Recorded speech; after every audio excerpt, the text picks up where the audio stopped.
Hello and welcome back to my channel. And if you're new here, I'm Tamika and it's a pleasure to meet you. So much has happened since my last video. One, I misplaced my watch, and then a few days after, I couldn't find my car key. So I just came from running, it was a Friday. And I took my watch off as usual. I could shower in it, but I don't.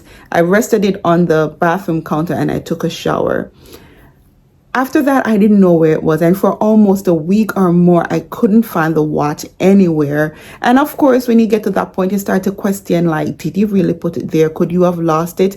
But in my mind, I was certain that I put it there. Then a few days after my car key went missing, I'm thinking, okay, Tamika, you have to figure out some natural ways to work on your brain because obviously it's not clicking and it's not okay.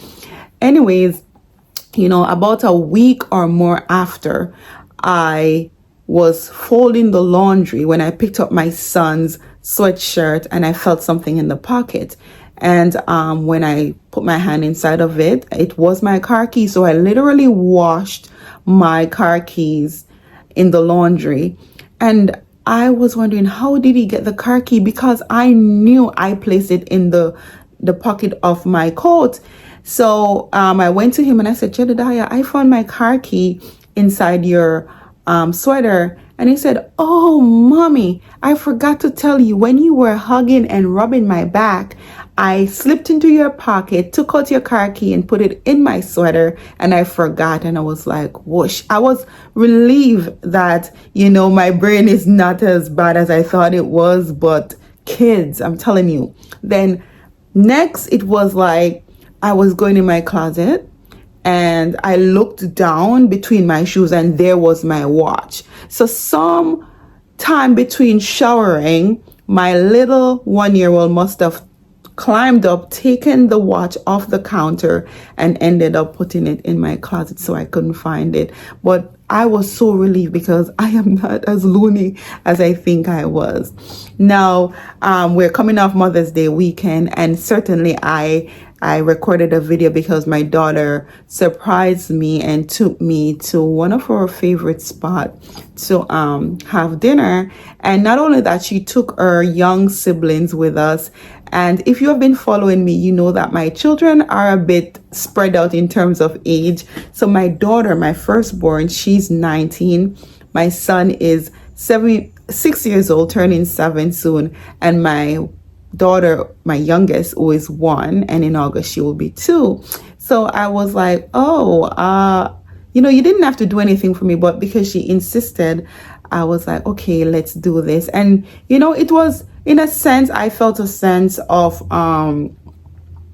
pride, because after pouring into my daughter and teaching her kindness and appreciation and gratitude, she was able to reciprocate that, know that she's older, to her mom, to me.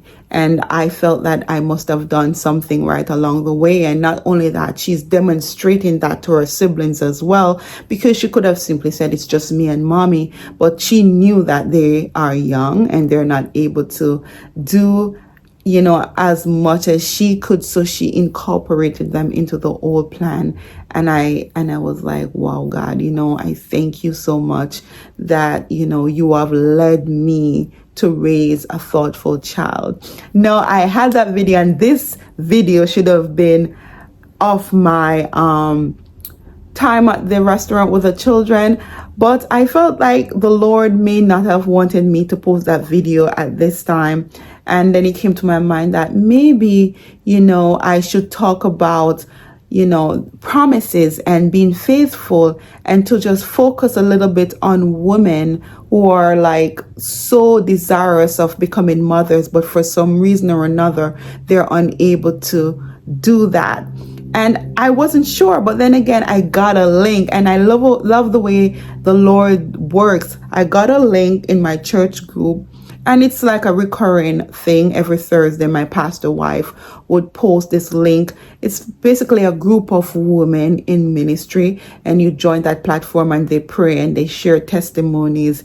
And for some reason, I got up and it was the right time, so I actually tuned into it. And guess what it was about? It was about a woman giving her testimony about her journey in wanting to become a mother. And I just want to share that here to encourage, those women who are desirous of having children, but you're having a hard time. So this particular female expressed that she has been married for many years and she has not been able to conceive a child with her husband. And certainly while she's faithful to God and she's going to church and she's, remaining faithful, she had that desire. And of course, that is understandable because we are born with that desire, that instinct to want to be a mother. We are prepared for that role. And some of us may choose not to, but I believe the majority of us wants to have children. And she's a teacher as well. And she said she remembered that the Lord, the Spirit of the Lord spoke to her and said that she will have a daughter. And the Lord even gave her the name of that child. And this was at year 18, I believe, in her marriage. And of course, that must have given her much hope. And, so she hung on to that promise. She wrote it down, she said, in a book, and she wrote down the name and everything. She even Googled the name and checked out the meaning and everything. She said that it was 20 years in her marriage and she still didn't have a child. So she was thinking that maybe it's not God's will anymore for her to have a child. And so even though the yearning is still there, she kind of placed it in the back burner and resolute in her mind that she's just going to be the best teacher and the best mother to the children that she comes in contact with at school, and also her nieces and her nephew. So without even thinking much about that, but just, living life and, going day by day, she said that she went to the doctor with her husband, and surprisingly, it turned out that she was pregnant, and it was the surprise. And look at how God set it up.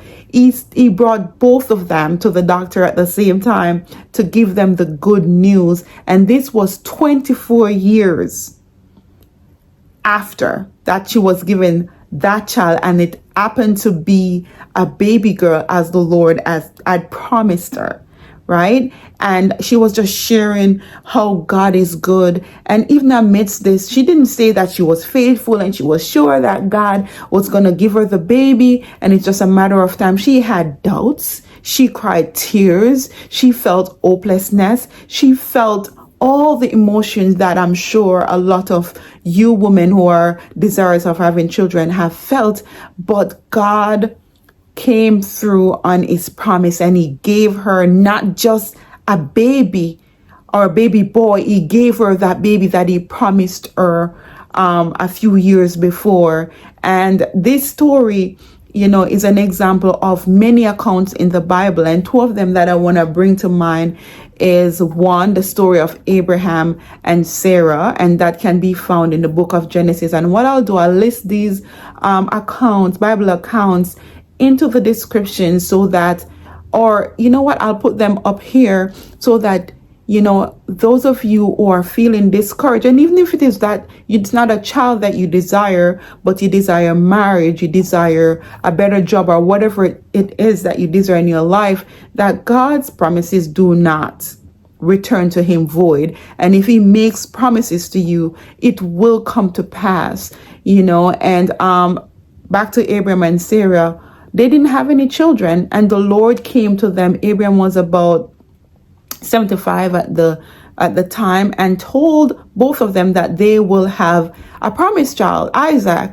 And certainly, after many years of not seeing that happening, and we all know that, Abraham went ahead under Sarah's prompting to have a baby with one of the handmaid, and that's how Ishmael came to be. But then God came to him and said, no, the baby that you're going to have that I spoke about will be from your wife.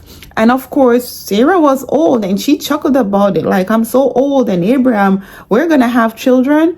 And certainly, they had waited 25 years. So Sarah was 90 years old and Abraham was 100 years old when Isaac was born. But God delivered on that promise, right? And another account is with Anna, who was so desirous of having a child, but she would not get pregnant. And she went to the temple and she prayed to the Lord. And she said, if the Lord opens her womb and bless her with a child, she will dedicate that child to him. And guess what? The Lord delivered. And she did exactly what she said. And not only that, he blessed her with more children. And I'm just saying this to encourage you that, when Mother's Day come around, you might feel as if, Lord, why is it that I am not able to conceive a child? Why is it that life is so unfair? But we will never fully understand the workings of God, the mind of God. He said, my ways are not your ways, neither are my thoughts your thoughts. So we cannot begin to understand God, but what we have are his promises, and he will grant unto us the desires of his heart. Now, I'm not saying that, you should wait 25 years or 100 years because these people in the Bible did that, or this lady who shared her testimony waited 24 years before she had a child with her husband. But I'm just saying this, that we can hold on to faith, right? And even though you desire to have a child, it may not be a child that comes from your womb. Certainly, I pray that God will bless you with your child, but there is more to motherhood than just delivering a baby. And you might be saying, yeah, you could say that because you have your children, but I'm saying it from a meaningful place, that we should just open our heart as much as possible and give God room to work in us his will. And if it is that he wants us to be mothers to biological children or otherwise, he will do that. But we have to have faith. We have to trust. We have to keep on praying, because one thing for sure is that God wants the best for us. He has the best plans for our future. He wants to prosper us. He wants to make us happy. And if he says that he will do whatever it is that he promised to us, he will do, not in our timing, but in his timing. And I hope that, this encourages, someone today. Do not feel less than a woman because you are not a mother of a biological child, but trust the Lord and love all children that you come in contact with, and extend that motherly virtue, that motherliness that you were born with, to someone else, and be happy in the Lord, because certainly he is true to his promises, and he will grant you the desires of your heart. So if there are any women out there who are going through this and who have gone through this and have their miracle baby, feel free to share these in the comment section and share these with women so that they can feel encouraged, so that they can hold on until the Lord blesses them with a child, or children for that matter. So I hope that I was able to add some value to you today, and I trust that you will just lean closer to the Lord, get into his word, hold on to his promises, because he will deliver.